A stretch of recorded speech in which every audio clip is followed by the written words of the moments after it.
Perfect, thank you. So, hi everybody, and welcome to our Twilight session on Colourful Semantics. Thanks so much for taking time out of your busy afternoons to come and listen to us and have a look at us, what we're doing.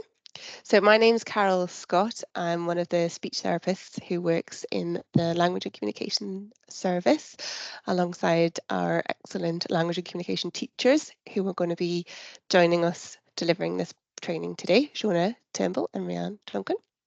So we're going to break it up and do a little bit each. And we all work in the Language and Communication Service under the Leader Valley umbrella. And one of the things that we use an awful lot in our service is Colourful Semantics. And it's something that we wanted to tell everybody about and learn and teach everybody a little bit more about, because it's something that's going to be kind of cascading into schools over the next wee while. And I think a little bit more learning about what it is and how it works might be really helpful for everybody moving forward a bit. So Shona, if you could click onto the next slide. Perfect. So what we're going to talk about today in our Colourful Semantics training is what is Colourful Semantics. So we're going to talk about what it is to start off with, how it works, who it's for, who's most useful for, and how we use it, how it can be used, how you can teach it, and a bit of an overview of what it means, what it does, and some ideas of how you guys can be using it in your classroom settings, in your work settings, and why you would want to do that. So what it's useful for. And we'll give you some ideas of other places you can look for some more information and more resources at the end. Okay, Shona? So we'll start with what it is. So it was developed by a speech therapist called Alison Bryan in 1997, which I first thought wasn't that long ago, but actually it was quite a while ago. And she developed it to support some children she was working with language difficulties, and she found that colours, having a sort of visual language learning approach was really helpful. And since then it's kind of took off around, particularly in the UK and Australia, and is really becoming really widely used across lots of education settings, both as an individual kind of intervention, but also as a whole school approach to developing language skills for young children and children of all ages, really, language learners. So semantics is a bit of a funny one. Semantics is about the meaning of the words. So although it's the aim of Colourful Semantics is to help children develop their grammar, it's rooted in understanding the meaning of the words. Click on me, Shona. Perfect. So what is it? So it's a colour-coded system, and it helps children to learn the important elements of a sentence and how to join them together in the correct order. So it's colour coding according to the role of the different words within the sentence. So you're cutting up the sentence into the thematic roles, the roles that the words play within the sentence, and then colour coding them. So it breaks down sentences to understand the individual meaning of each bit of the sentence and what role that bit of the sentence plays to the meaning, to make you understand the meaning of the whole sentence. So we break it down, the roles that as we would call them, thematic roles, are the subject, where you're looking at who, the verb, where you're looking at their doing or what doing, the object. No, I'm not that popular. And where was I? The what part. And then we also have more bits that we can add on to the end, the where and the when, and the to who and the how and the why. So there's lots of parts to it, but it's all about picking apart the roles of the parts of the sentence. Okay, so what is it for? Why do we use it? So it says Colourful Semantics can be used to improve children's spoken and written language. So it helps them to better understand the word order of sentences, and it's about building meaningful, well-structured sentences. So both when you're speaking and when you're writing. So we're helping improve grammar skills by understanding the different roles of the words. Um, and also improves vocabulary because you're able to categorize a bit better between where words fit within sentences and categories. And another really useful aspect of it is the whole concept of the the roles being question words helps to develop the understanding of questions, especially the WH questions, the who and the where and the what and the why and the when, which is always really helpful for children not only to ask the questions but to understand what is being asked of them when those questions are being asked. So you're learning that when a why question is asked, or not a why, but when a where question is asked, you're looking for a place word. And when a when question is asked, you're looking for a time word. And this sounds straightforward to us, but for a lot of children, those are tricky concepts to get their head around. So focusing on those kinds of questions with understanding and with speaking. So the focus is on building sentence structure, building grammar, and understanding the meaning behind the sentences that are being spoken, being read, being heard. So it comes at it from lots of different angles. Thanks, Carol.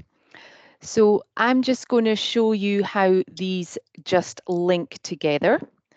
So if you can see, we've linked those three colours together. So we've got the who, doing, what. Very simple sentence for at the very beginning level. So we would recommend that you would teach each element or thematic role, as Carol spoke about, and teach each element and then build it up into parts of the sentence. So we would have a simple sentence like, she is drinking milk. Nice and easy. Who's in the sentence? It's a she, it's a girl. What is she doing? She's drinking. What is she drinking? She's drinking milk. So it's a very simple, straightforward sentence there. You can see below how we have added two other concepts. So we've added the time element and the where element to make the sentence longer. So an example could be, yesterday, the puppy was hiding under the tree in the park. So it's extending that sentence, it's including more vocabulary, and it's got more structure to it. I'm just going to stop sharing because I want to show you how that might look in a practical setting within your class. And I want to show you something. I can't do that when I'm sharing my screen. So I'm just going to stop sharing a moment.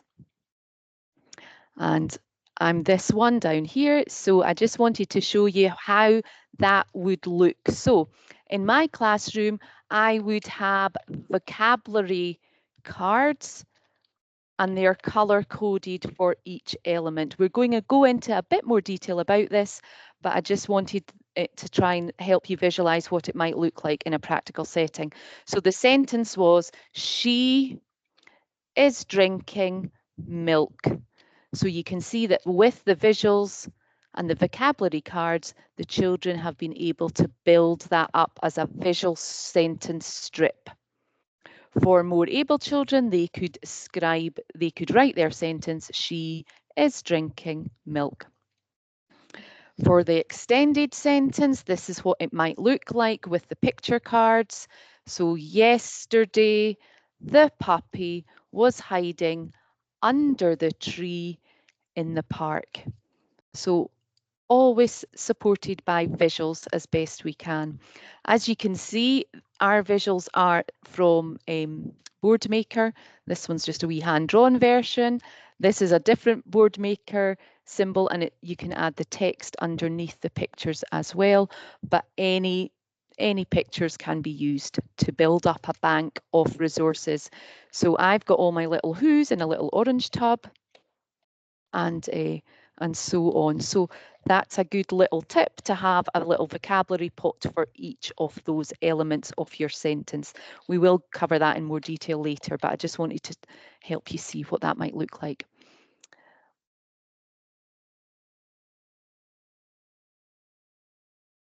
So back to the slideshow, and this is now your turn to have a go.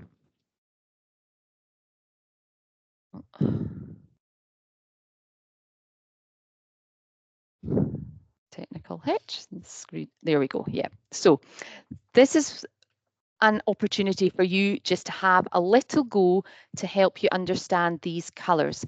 So what I'd like you to do is take a photograph of this slide,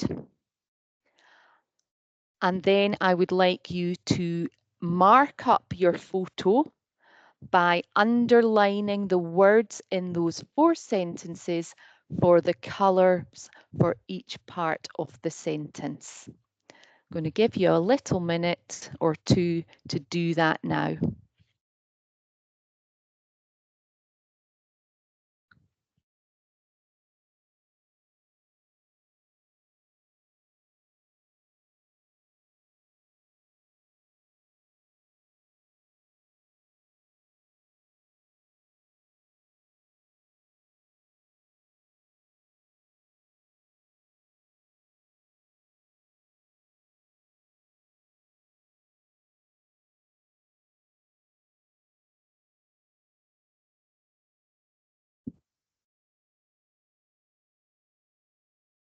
Ideally, I would like you to share your answers, but because I can't see anybody and I'm sharing my screen, I'm not sure that's going to work in this setting.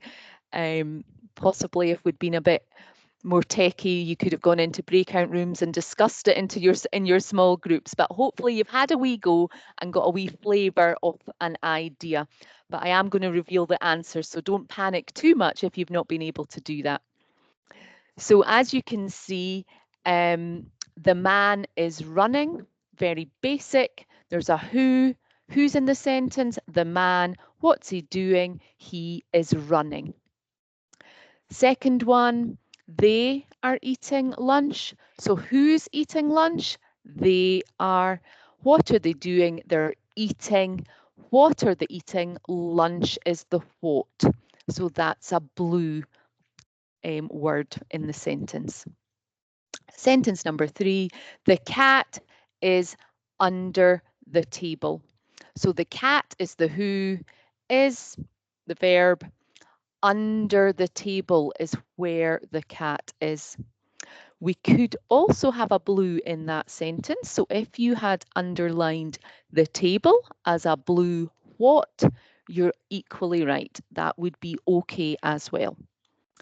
Then we have dad will be home on Saturday. Dad is the who. What's he doing? He will be home. That's his where. On Saturday is when. So I hope you got a wee flavour there of what the sort of structure of the sentence might look like. And we'll go into a bit more detail around that later. But you can see how underlining the words in the sentence is also a task that the children could be involved in your classroom environment once you've taught each of the components or the thematical roles as Carol described them. And now over to Rhian, thank you. So we're just going to have a look at how Colourful Semantics relates to the SBC Way curriculum, and it's listed as a resource under the writing curriculum, but really I think it helps with all areas of literacy, with oracy because the children are composing their sentences and speaking their sentences, writing, really the same thing, developing their sentence, developing their writing at sentence level. And reading, because of the question words, it can help to develop comprehension and understanding of the questions, as Carol said before.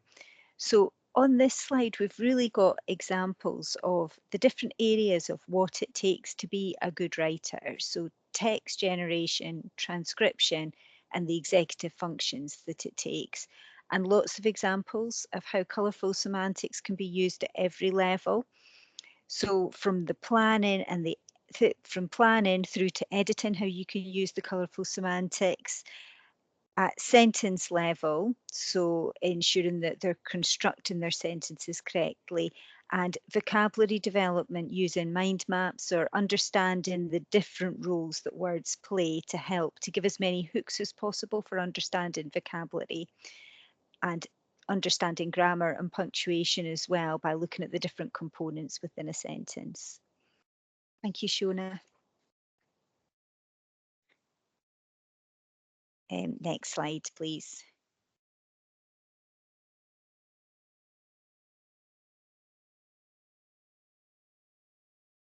I am here, Rhian, it's just not Yeah. moving. Oh no.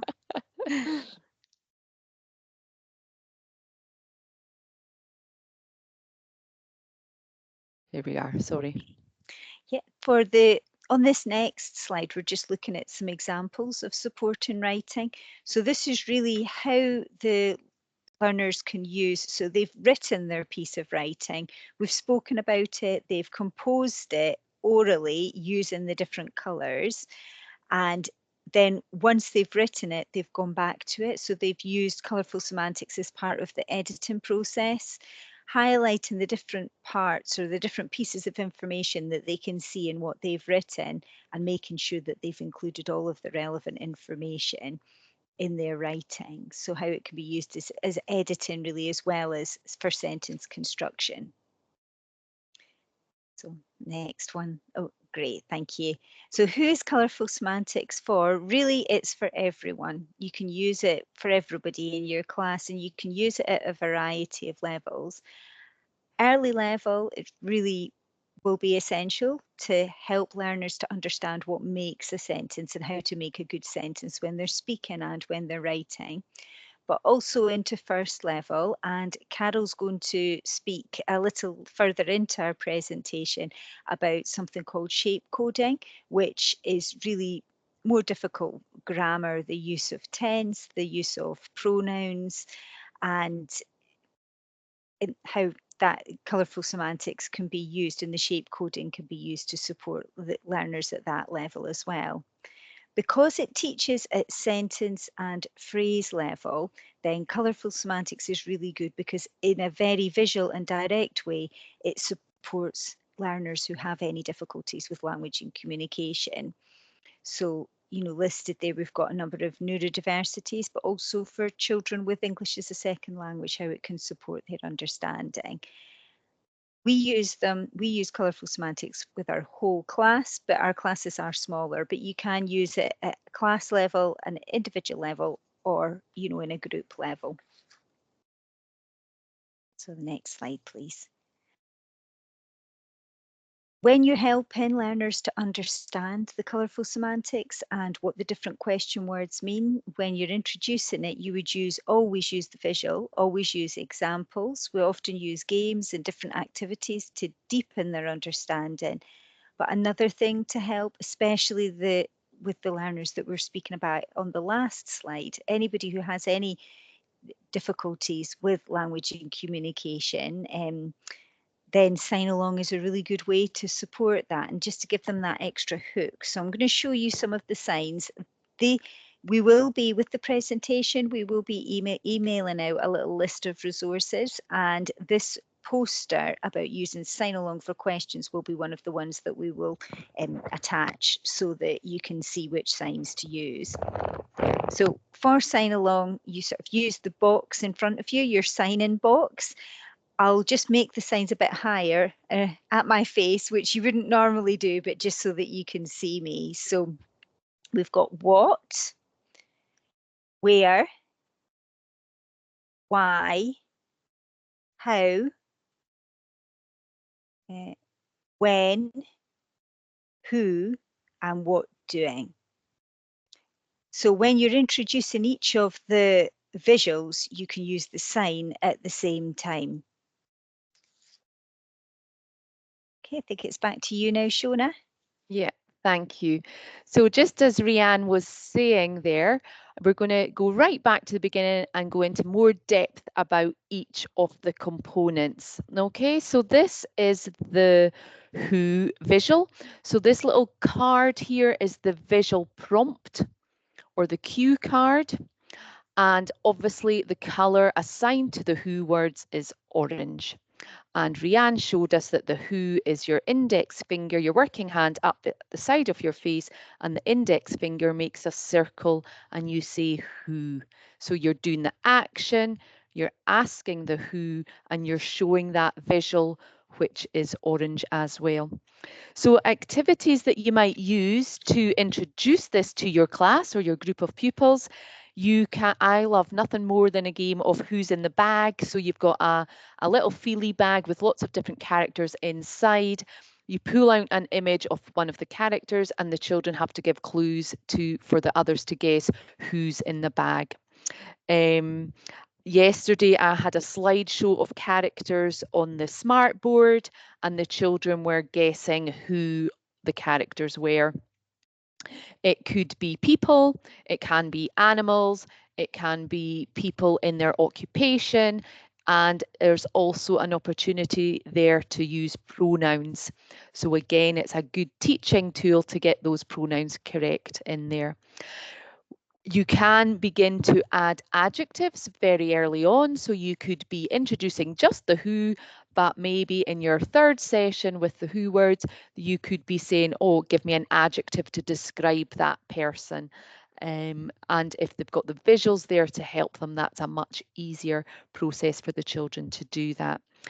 I would suggest also having a big A3 orange poster on your wall with the little prompt card on that, and that becomes a word bank for your classroom. So if you're reading a class novel, the children could, as you're introduced to different characters, they could be jotted down on a post-it note and added to that who vocabulary poster. It's just a good way to practice that in your class, and then it's building up a resource to be used. Another example may be for groups of children to gather and create their own little who word bank, so they could cut out characters from comics or magazines or the papers and have their own little scrapbook of who words.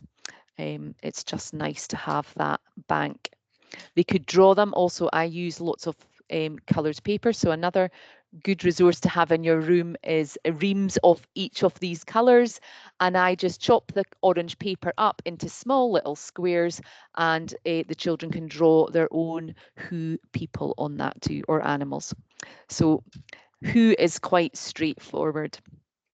The what doing, so this would be Colourful Semantics would suggest that you would teach the verbs or the doing words first, because the verb is the key meaning of the sentence. Children that we support often have poor vocabulary and verb knowledge, so often several sessions around the what doing helps build that vocabulary.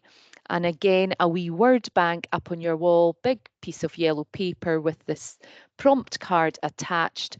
And as you are gathering verbs in your everyday classroom practice, those words could be populating that poster on the wall as a prompt. To introduce it, a really simple way is just to have lots of cards in your wee yellow pot. Children take turns to pull out a little card and they can do a miming action, and the others guess what the verb is. I did that yesterday in a class and it worked really well. The children were quite motivated by that. It's also an opportunity you can change for older children. You can change the tense of the verb as well. So change that verb in that sentence into the past tense or the future tense as well. And then those auxiliary verbs gets a bit tricky, and Carol will explain how shape coding works to help children with the tenses and using the verbs in our sentences.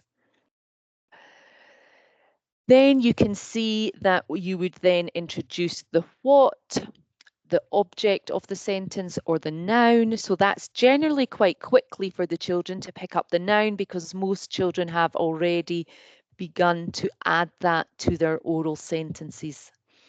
Then you introduce the where. So that's all your locations, and it's lots of fun. I I've introduced that with, again, pictures of familiar places that the children would know, and just doing a slideshow and making them familiar that those kind of images are all where words, which are read, of course. And then the time concept, the green, the when, it's a bit trickier. It's nice to teach this concept when you're doing your maths vocabulary, linking it into time, seasons, months, days of the week. These are often concepts that the children we support find it very difficult to remember. So again, a poster on your wall to create a word bank of time events is really useful. And again, I've already spoken about changing that time into past, present and future tenses as and when the children are ready to do so.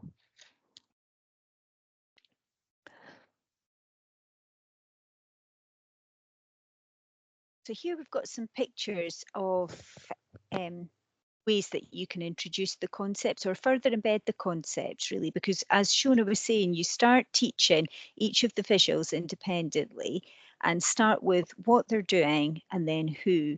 Once you've introduced those two question symbols, those two visuals, you can then start joining together. That gives the learners really the idea of what at the beginning of a sentence, very simple sentence or a phrase. Then as you teach each new question visual, then you can add to the sentences that the learners are creating. So starting with who is doing what, then who's doing what, then who's doing what, where, then when, adding that in as well, and just making the sentences increasingly more complex, but you can do both things at the same time. So the pictures here that we have is that it's really concentrating on sorting. So once the learners have had an opportunity to learn each of the different question visuals, using those to sort the pictures. And even if you're reading a story, then you can record, as Shona was saying, on a piece of backing paper, all the characters that were in the story, some of the things that happened in the story, where were the events, where did the events happen in the story, and then use the information that they've recorded. They can make their own sentences. So they can do it in that way around a story. They can also make silly sentences by picking out random things from the pots like Shona was showing, or sorting different pictures and then making sentences, and they can choose to make a silly sentence or a correct sentence.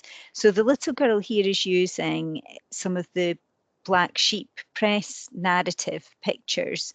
So if you have that pack, there's loads of pictures in that can be used.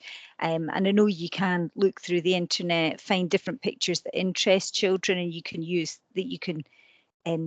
that so that they can sort them. But that's a good resource because they're ready-made for you for your sorting activities, and they're nice, clear pictures that the children like. So yeah, once they've got used to the categorizing and they've sorted, they can create their own sentences, and they can edit their sentences through, like we showed before, through highlighting, or or they can highlight other people's sentences that are ready-made as well, just to keep embedding that understanding of sentences are created by these different parts, these different types of words are what creates a good sentence.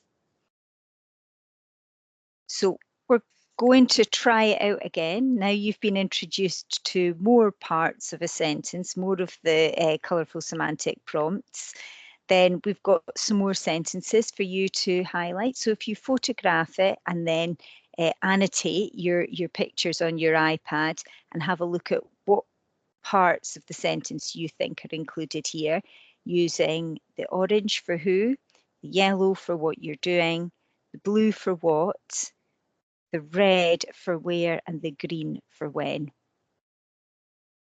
So I'll give you a few minutes and then I'll review the sentences.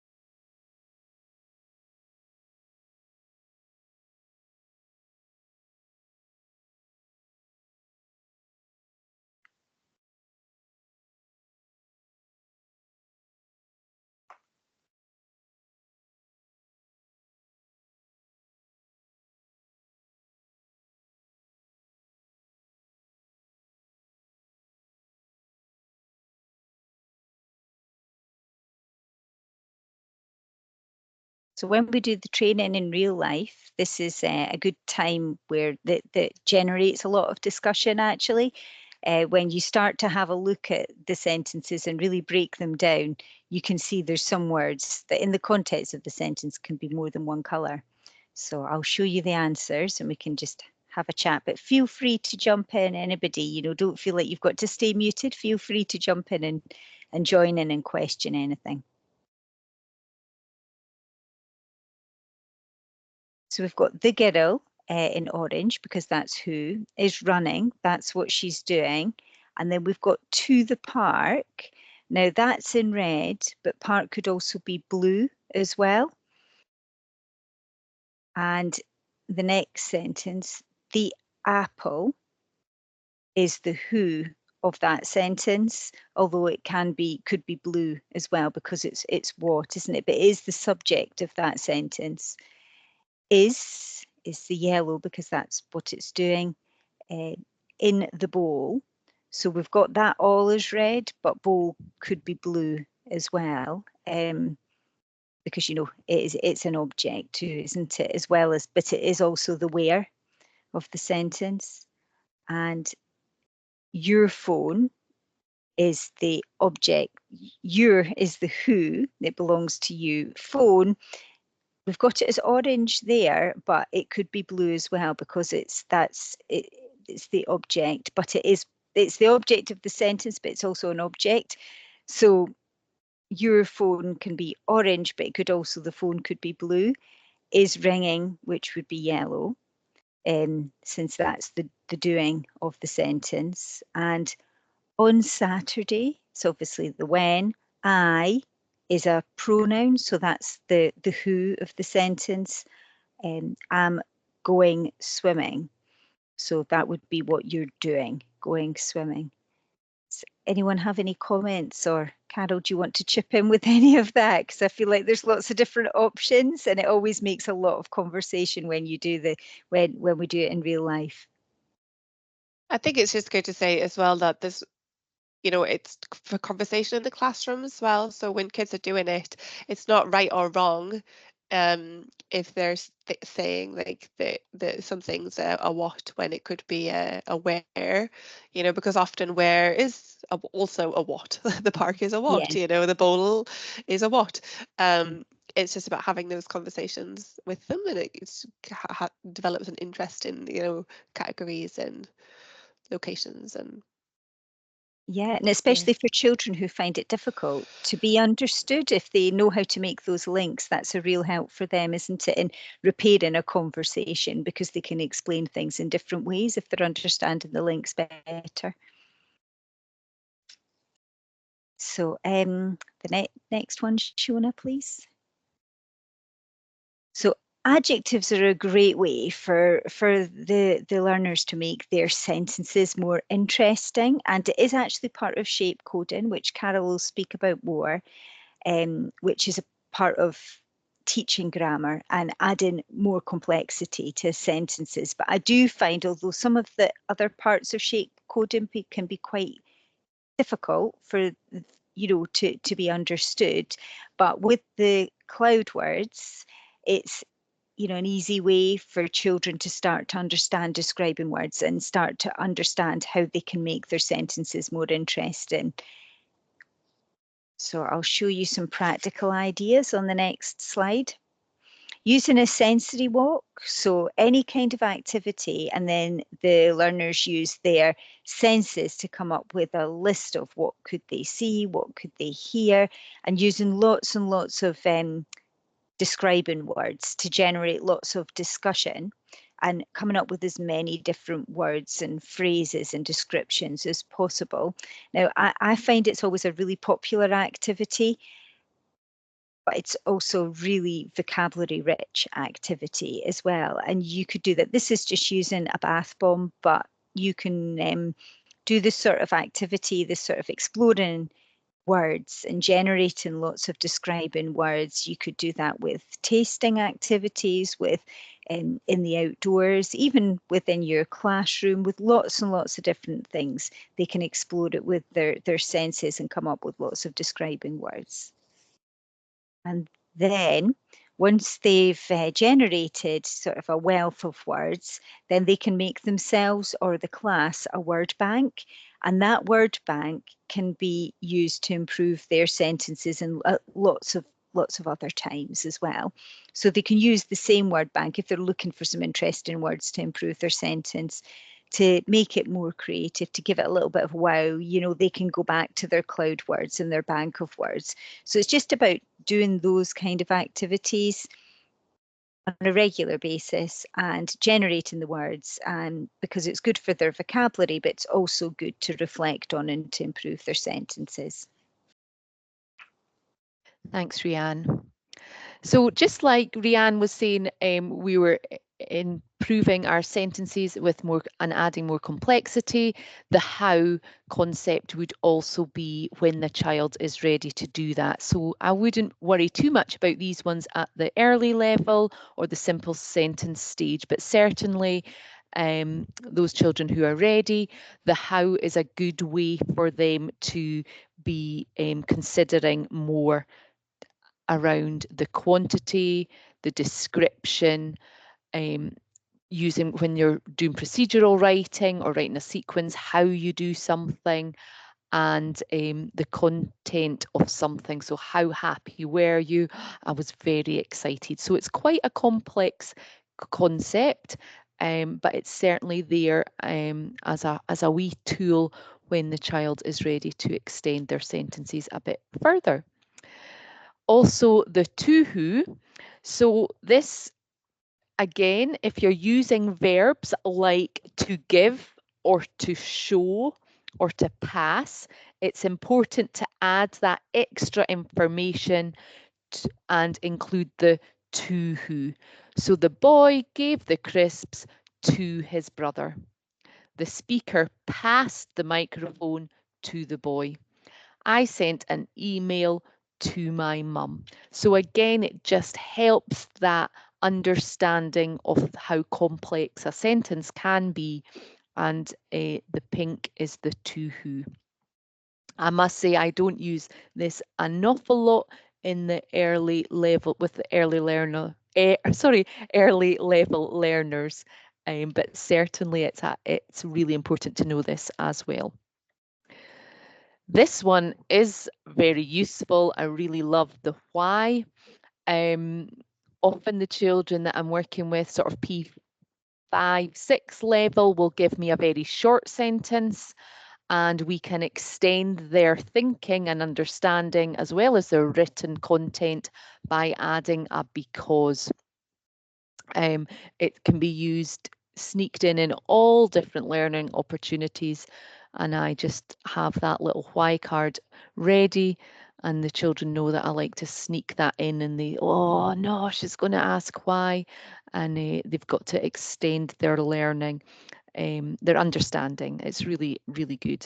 It also, if they're writing their sentences at this stage, by adding the word because and having an answer to that, their written work has more words, and they can compare who's got the most words in their sentence. They love counting the words in their sentences, and it also helps with word boundaries. So at the very early level, how many words do you have in your sentence? You might just have a who is doing what. So again, right at the beginning, I showed you a very simple 4-word sentence, and now we're adding a much more complex sentence and adding more words. So they do like to count up the words in their sentences and see how they can extend them and make them longer too. It's really fun. So we're going to get you to try out a little bit more. On to the next slide. Okay, so I'll take it back over here. So our sentences are getting longer and more complex. So we're going to have a look at some of these ones and think about how we're going to color code them using all of the different colors and the cloud shape that we've looked at already.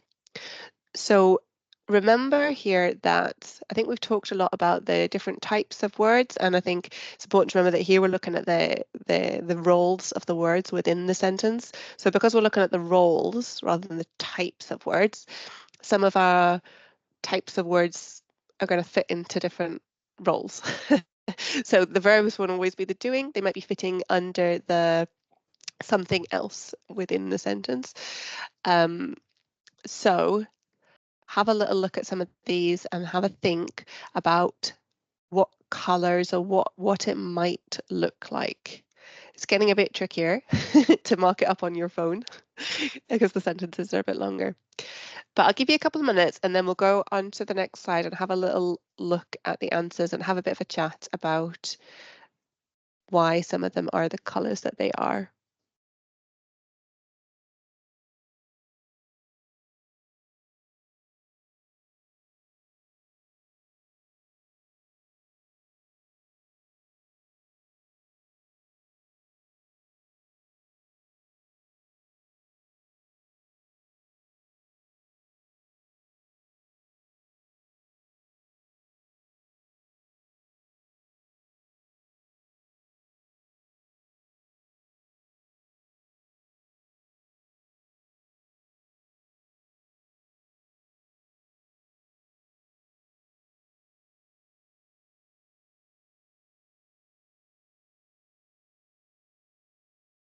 So why don't we shake it up a bit and ask somebody to give us the answers, one of the answers.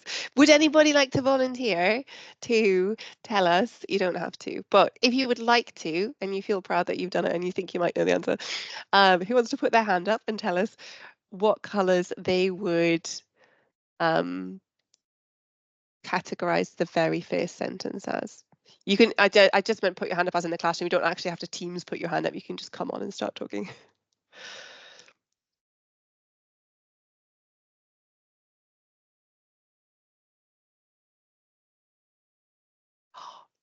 Nobody. Okay. Well, I'll no. do it. Oh, I don't yes. mind doing one. Well I'll give it done. a go. So for the first one, I had Katie is orange, is crying was yellow, and then because was black. And then for the end, I had orange and yellow again. Interesting. Okay. Thank you. Did anybody have anything different? So I'm not going to. I just Oh, yeah. had Katie orange is Mhm. crying yellow, and because she fell over brown. Yeah. So it's interesting, isn't it? Because you're thinking about the answers to the questions. So what the role is within the sentence. So why is Katie crying? So if this was a sentence, Katie is crying because she fell over. Why is Katie crying? The answer is because she fell over. So what I totally see what you're thinking, that the who could be she and the doing fell over would be yellow because that's a who and a what doing. But the answer to why is all of that bit at the end, because she fell over. So this is what I was saying at the beginning, is about the roles that the words are playing rather than looking at the individual parts of the sentence. So I'm not going to flick to the next slide because it's going to show you all the answers if I do that. But it is orange for Katie, yellow for is crying, and brown for because she fell over. So you might not, you're jumping over loads of the other colours and not including them because they're not needed in this particular sentence. So that's quite an interesting one, because the brown bit's really long at the end. Would someone like to be brave and tell me what they thought the answers might be for Andrew's kicking the ball to Mohammed? Well. Thank you. So, Andrew, I've had it orange, is kicking yellow, the ball blue, to Mohammed green. Green? Oh no, sorry, not green. Pink. Because it's not lined up underneath. Yeah, that's what I was just going to say. I have realised a formatting error, so I'm sorry about that. No, sorry, I just glanced and then I was like, Yeah. oh no, that's the wrong way around. Yeah. Yeah, no. It's a warning for everybody that slightly, by the time it gets to how, why, what they're like, to who, how, why, and what they're like at the end. I've not spaced it correctly. So it was spaced, and then I've obviously moved things along and forgotten to move it along at the bottom. So I'm really sorry. Oh, I see what you mean, Rhian. Yeah. It's fine. No, you're absolutely right. So to Mohammed would be the pink to who. Fantastic. The witch is cackling loudly. Oh, this is a good one. Does someone want to volunteer what they think the colours or shapes of this one might be?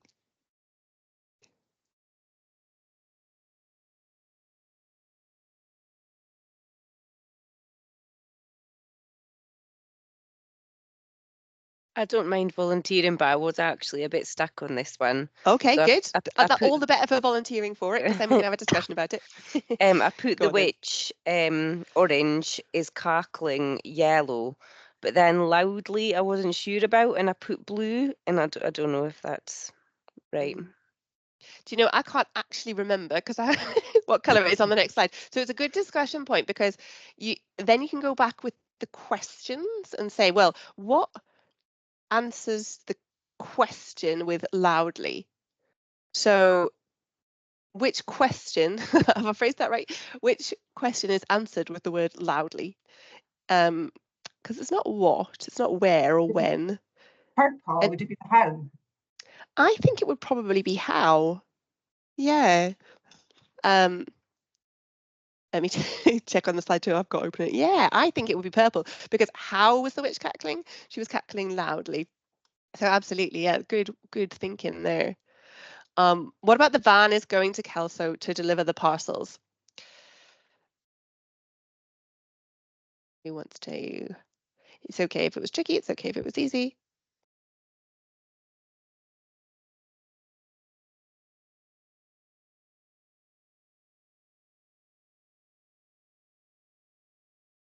I'll have a go.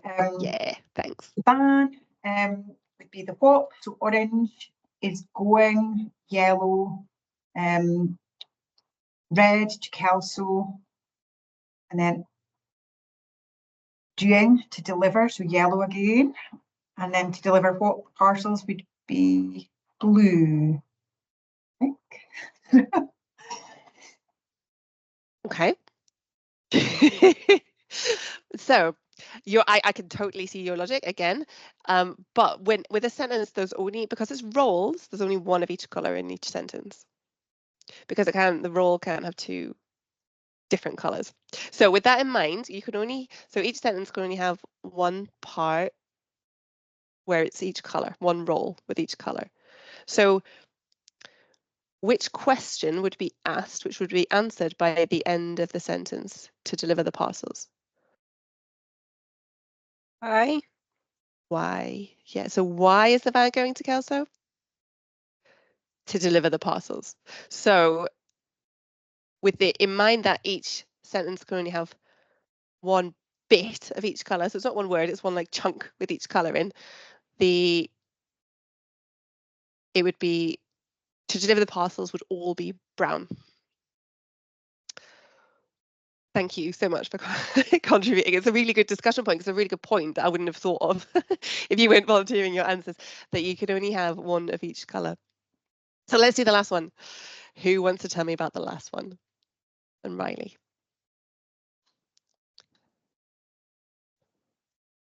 Riley sent a text to his mum to remind her to bring his kit. Oh, this is a longer one. Anybody not sure who wants to volunteer? You don't have to put your camera on. I don't know who you are. Or shall we do it together? And I'll see if I can work it out. Hi there, we'll give it a go. Go on then, thank you.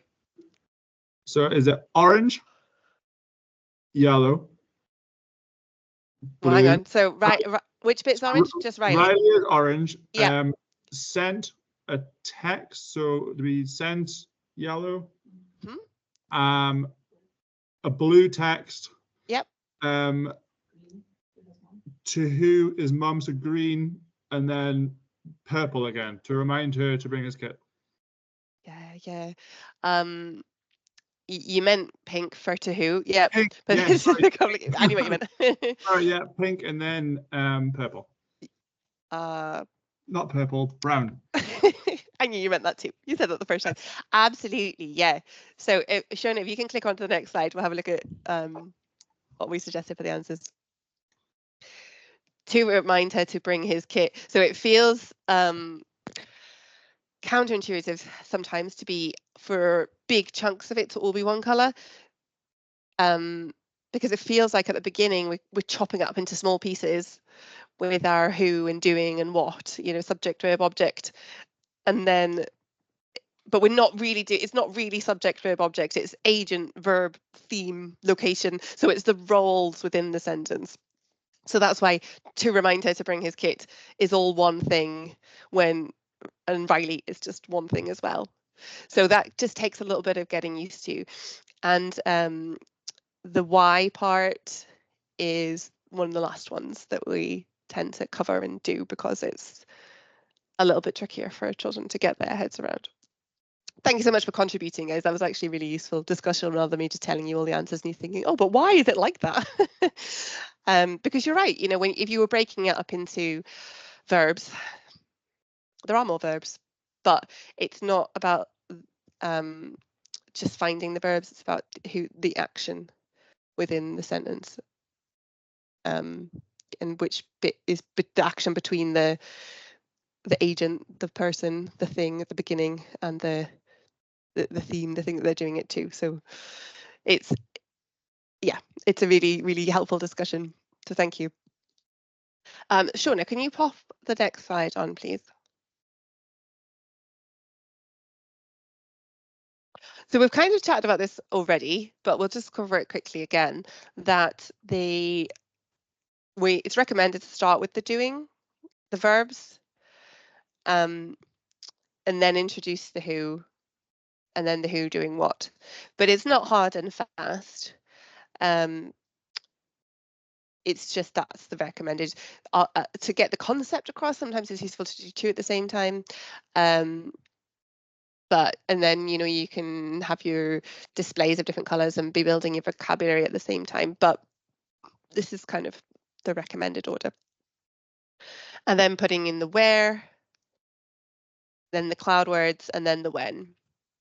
But again, it's not hard and fast. If you think when is going to be more useful, you can put in when, you can put in cloud words.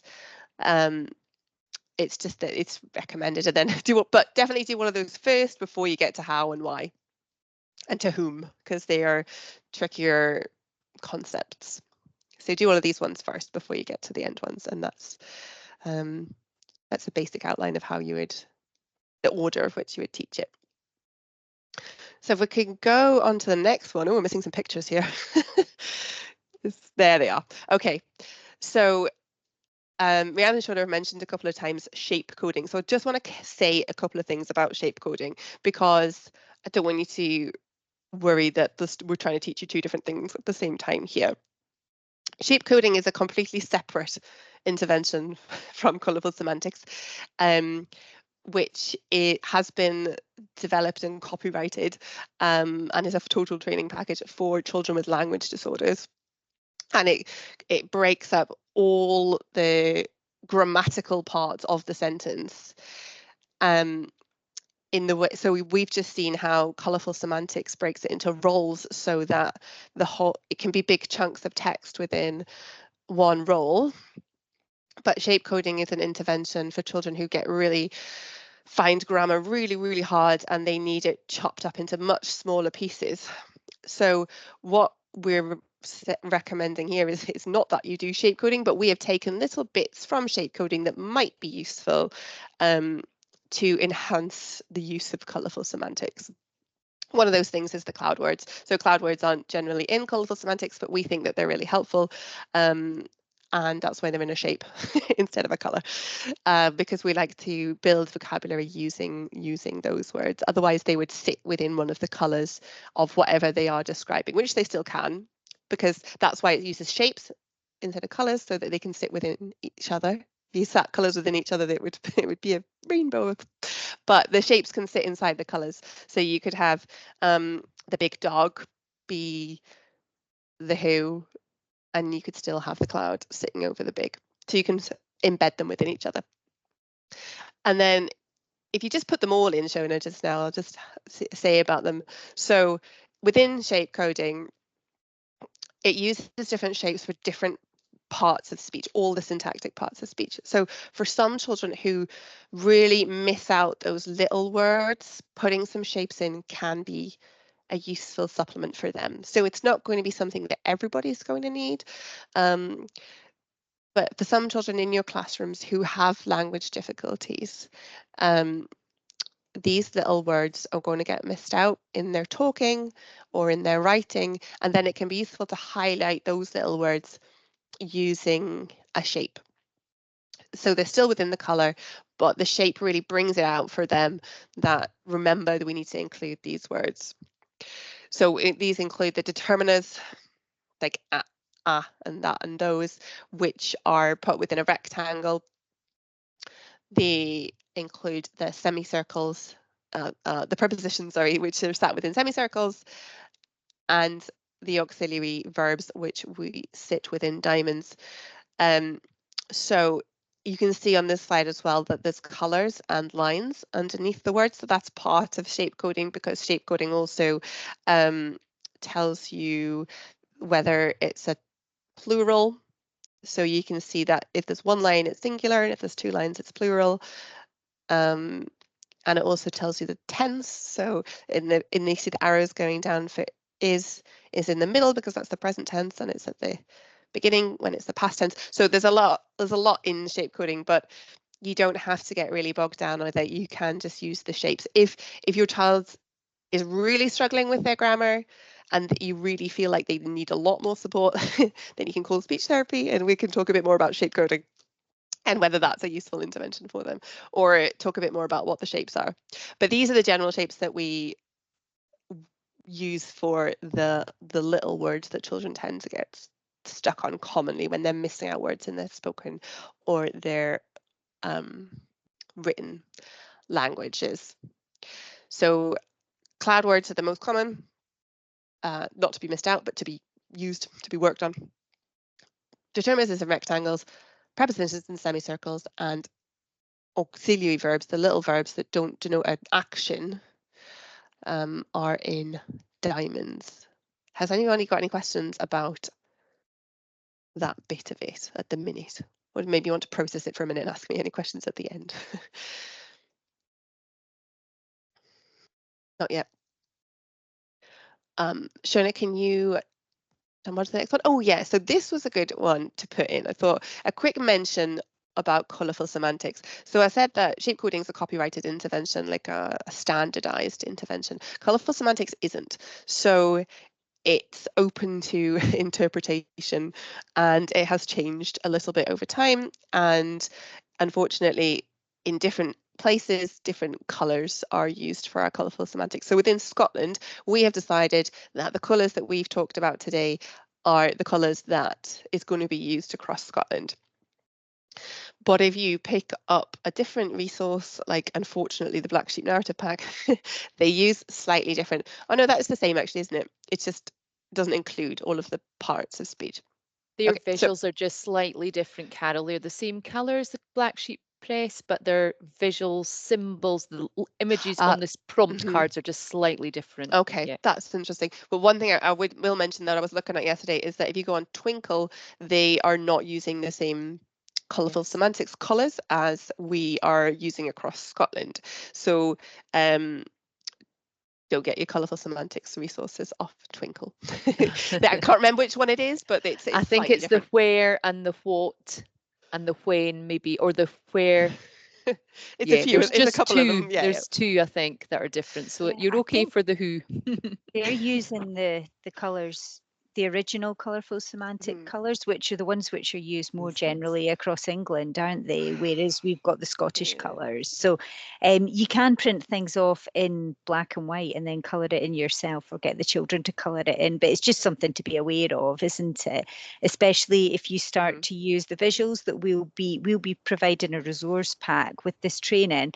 And if you use those visuals, that's all the visuals we've been using throughout the training today. then you would quickly find out if you printed stuff off Twinkle or Yeah. some of the other places. There's other places on the internet, you know, if you Google colourful semantics, where you would end up with the wrong colours. So it's just something to be aware of, really, isn't it? Yeah, absolutely. And what Shona was saying about the symbols that go on the prompt cards is it's useful to use all the same symbols. So it's useful to get the resource packs that are going to be available, because symbolizing words like what, where, and when is obviously quite abstract. So to have the same symbol being used in every classroom and every school across every setting is helpful for children to be able to step into any setting and be able to generalize and know which one it's referring to. If that makes sense. Yep, thanks, Carol. And just to show you how it may look in a practical classroom environment, again, so I spoke about sort of making your word bank. So you can see here on this classroom wall, they've got the who vocabulary, the doing vocabulary, the what, the where, and the when. And it's just a really nice visual wall. Also down here are the cards so the children can select, just like I had them in my wee pots. They're in little Polly Pockets here at the bottom of each section on the wall, and the children can self-select those pictures and images to support their writing. In your pack, I think you'll get this sentence strip, sequence strip, which is along the bottom here. So it's the who, doing what, to who, and then the where, when, how, and why. So it's a bit more discreet, and individual children can have that little strip on their desk.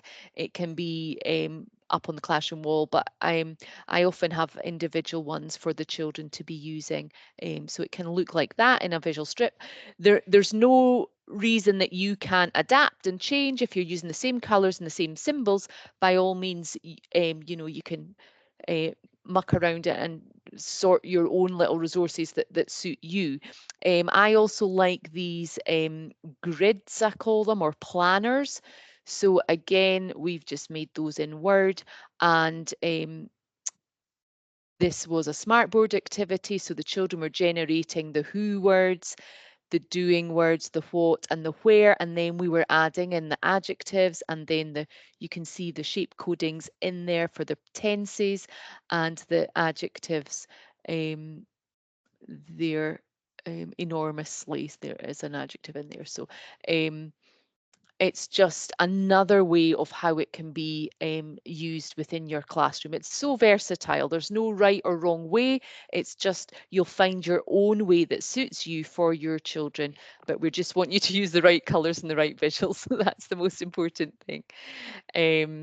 This is another wee example. So again, somebody's made up some little coloured dice so they can play a little game, roll the dice, make your oral sentence. So all this oracy work that we're all going to be doing much more of, these little activities can help. So this is a where board maker symbol. I think we do have these electronically, so that might be something that you would want because they're ready made. But you can see that it's just the borders are red, so it's not, you know, taking up loads of ink. Also in Board Maker, as I think I said earlier, you can add the text so the words are there. So children that are ready to copy might be copying some of those words down into their written sentences. Also, that sheet could be photocopied onto red paper. So again, if you wanted it really red, that's another option. But I quite like that one. It's quite clear and simple. Yes, so this little visual here, the end, is from the Black Sheep Press narrative pack. So for story sequencing, we can use the Colourful Semantics, but this one is from the Black Sheep Press, so the visual is slightly different. But again, I've used little just cut out footprints and pop them on the carpet, and every time the child stands on the coloured footprint, they've got to try and generalize or say one of the words from that coloured category. So again, it's just trying to make it active and kinesthetic for our learners. and just some of our good resources, Rhian.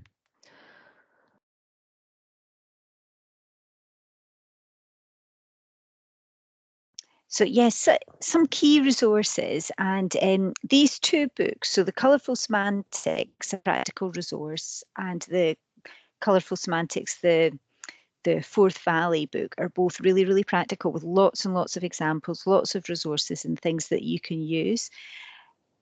And you can just pick it up and go with it straight away, really. I think some of the sentences, the construction and the things that Carol was introducing were quite complex, and they're really, really useful, great to use to generate a conversation with the learners and to get them to think about sentences. But don't let that scare you from introducing and just giving it a go and just starting with it. Especially with the resources that we're going to provide, you know, for things like why and how, you can just introduce those as question cards and use them to, I use why with the children a lot, and not children that necessarily would be generating sentences or writing sentences using why and how, but just, you know, in discussion when we're talking about what they've been reading or talking about a shared text, then I would hold up the why card or the how card and they would come up with an answer. So it doesn't have to always be in the context of sentence construction. You can do it for other activities and just get them used to those questions. So those two books, and the Black Sheep Press has a lot of, the Black Sheep Press narrative pack has a lot of resources, a lot of the visuals and things that you can use for sorting or for creating those sentences. So those three are really, really good resources for just getting started. I just want to mention this book in the middle, this handbook. So we've been talking about being consistent with our visuals. Actually, because this is a newer version, you can see here that the who and the doing and the what are slightly different. So the images that are in this book, you know, if your school were going to buy the resource, then I would agree you should all agree to use the same symbols that are in this book. They're just slightly different to the ones that we're advising. But because I use this book and the resources from this quite a lot, I do sort of mix and match between the two, even though we're telling you to be consistent. It's just that this book has super photocopiable resources. So it's got the big visual cards, it's got the little vocabulary cards that I've got in my wee pots, and it's just, they are just slightly different. So and the Nicola Ogg resource, so the Nicola Ogg resource is good, but it does use the wrong colours. So that would be something to be really careful about. Okay. It's probably sounding quite frustrating that everyone's using slightly different things. But the NHS Forth Valley, they are using a different symbol software than what the Scottish borders have bought into. So we've bought Boardmaker, which is the symbols that you've seen today. They've bought a different software called Communicate Imprint, and that's why their symbols look different. So I would suggest if you're making symbols for your school, this NHS Forth Valley could give great inspiration, but I think, for the sake of consistency, Boardmaker symbols, which are available in all the schools in the borders, is probably the best way to go with it. Yeah, thanks, Carol. We will provide the right resource. The right visuals will be provided with this presentation, and for the other, you know, Shona was saying about the children drawing their own who, or taking, you know, looking at books and using, cutting things out of magazines, or, you know, taking things from the internet. So the actual topics of the who, the doing, the what, you can use in lots of different contexts, but it is more the headings, isn't it, that we need to be it's just the symbols, using the consistently. consistency. Yeah. Sorry, Karen, I can see you've got a question. You've got your hand up. Yeah, Rhian, it was just, as far as I'm aware, we don't have access to Boardmaker in mainstream primary schools. Not that I'm aware of, unless that's something that's potentially going to be rolled out to us. I don't know, but that's not my understanding. Yeah, I know it is difficult because when I make up Boardmaker resources, then I have to put it into a PDF and then send it to the schools because I know that you can't open them. Although when I've been at the SBC Way, when we've been at the meetings, you know, I have heard people say that schools have access to Boardmaker. So I'm not really sure. I think there's obviously a disconnect. That may be something that they're aspiring to do, to make sure that all schools have access to Boardmaker. But I think it isn't actually in place yet, Karen, because you're not the only person that's having that difficulty. I've had that difficulty with other partner schools recently as well. I know that certainly when we've worked with our preschool home visiting teacher and we've been looking to get symbols, she's had to do the same as you have, and she's had to generate them for us and bring them in and whatnot. So maybe it would be good if that was something that we had. We did, Karen. We did have access to it because we used to use it. Rachel and me used to use it a few years ago. So I don't know. Where is it? It was on a disc. It was on a disc. So if the school had bought the disc, you could use it. But then when we had an IT refresh, then it had to be on your computer's hard drive. So as far as I know Leader Valley can use it, but I don't actually know if anybody else. But I may be wrong. There may be somebody else. I don't know if Rachel's maybe got it on her laptop. I don't know, but it'd be worth. Could maybe, I remember there being a problem when it changed, so maybe that's what it is. But we definitely did have it in the past.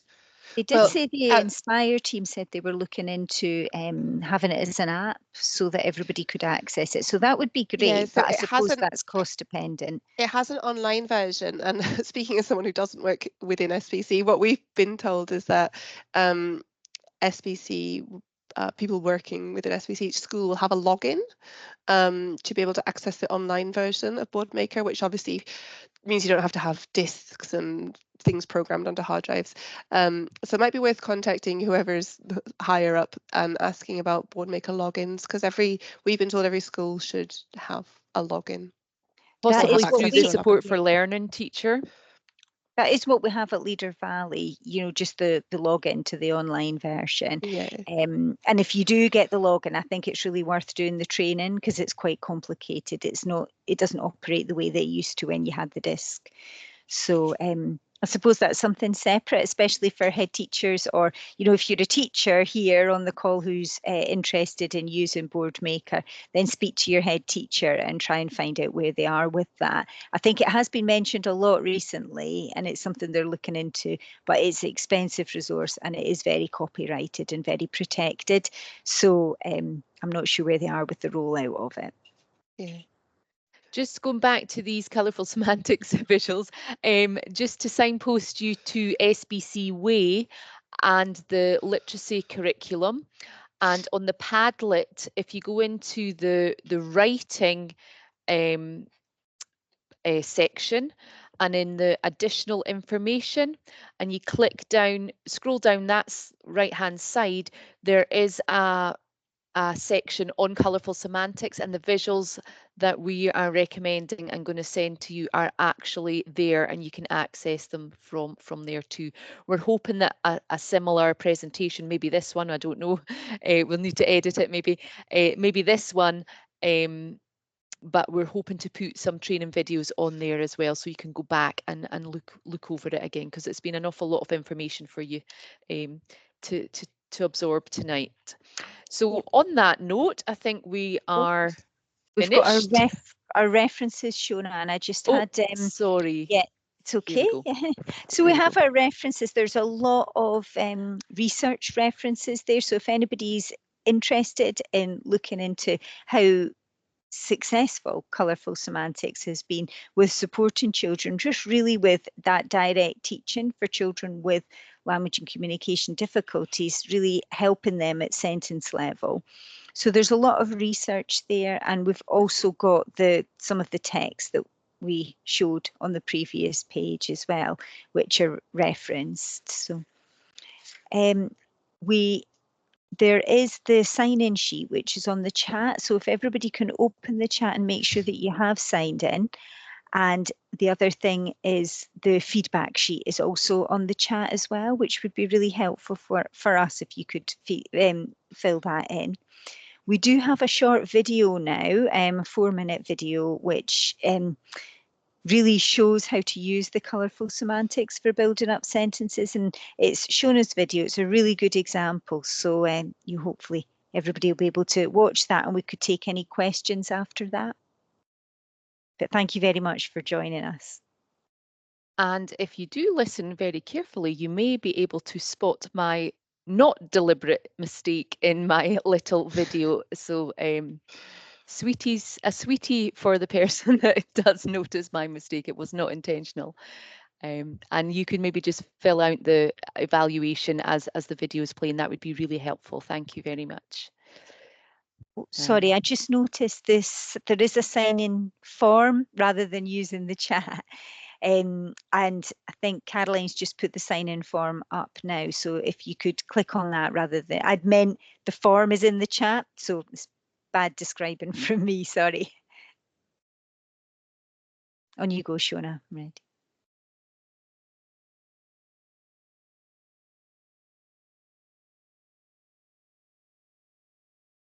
I can't hear it, Shona.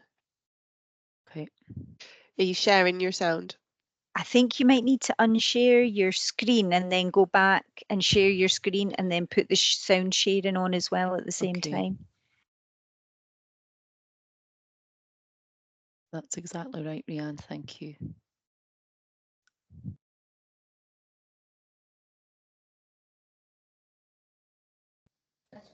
The cat.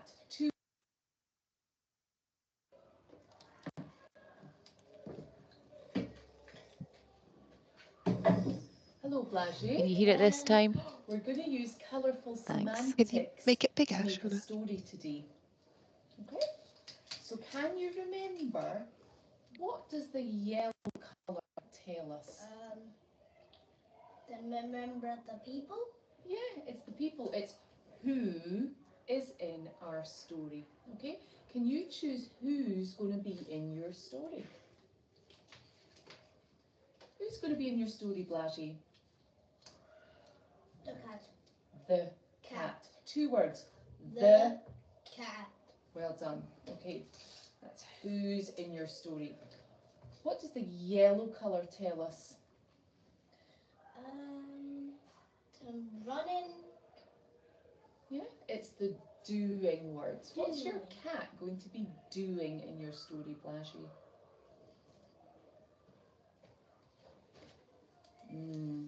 What colour do we need for a doing word? Oh no, I don't know it. Doing. It's too many things.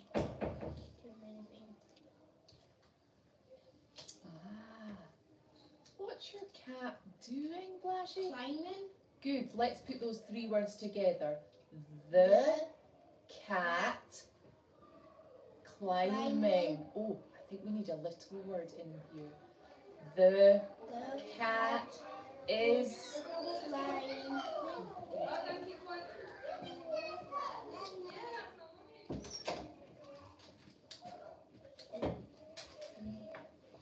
The doing. Who doing? What? What is the cat climbing on? In a plane. The The cat is climbing the jet. on the jet. the jet. What does the red ones tell us?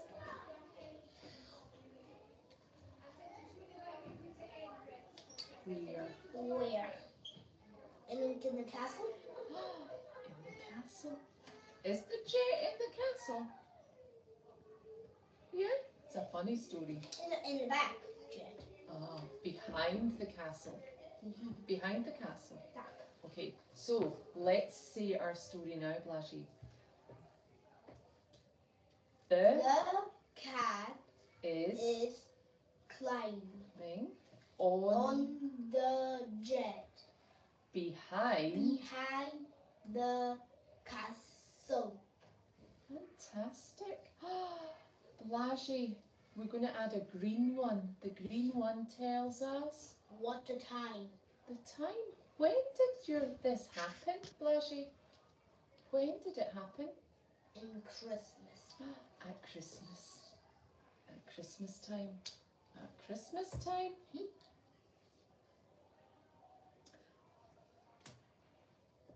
you want to add a cloud word? Tell me what the cat is like, Blashy.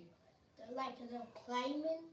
It likes to climb. Well, maybe about the size or shape or colour of the cat. The color is black. The black cat is climbing on the jet behind the castle at Christmas. Christmas time. Well done. Good story, Blashy. Thank you for using colourful semantics to make up a story.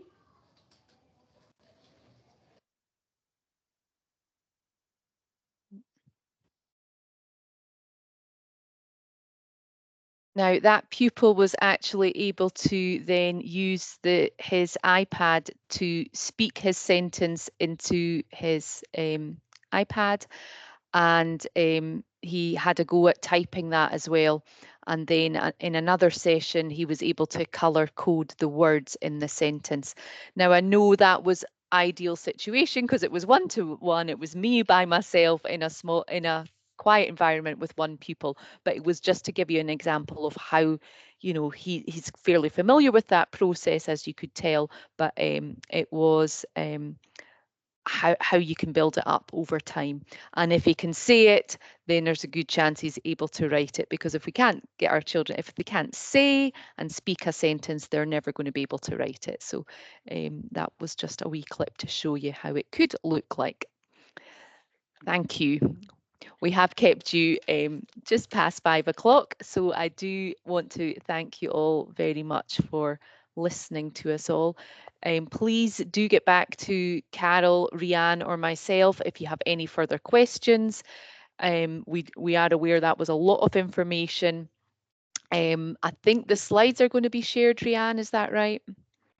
Yes, we should be emailing out the slides and a little package of things as well. So some visuals, the sentence strip visuals, the sign along work as well that goes with it. So we'll send that out to everybody.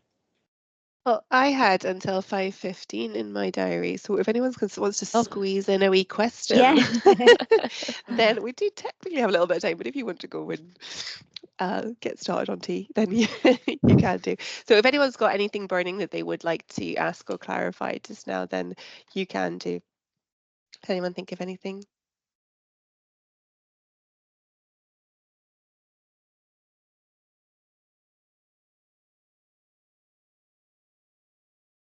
No? Well, if you do and you want to get in touch with either Shona, Rhian, or I, then absolutely feel free to.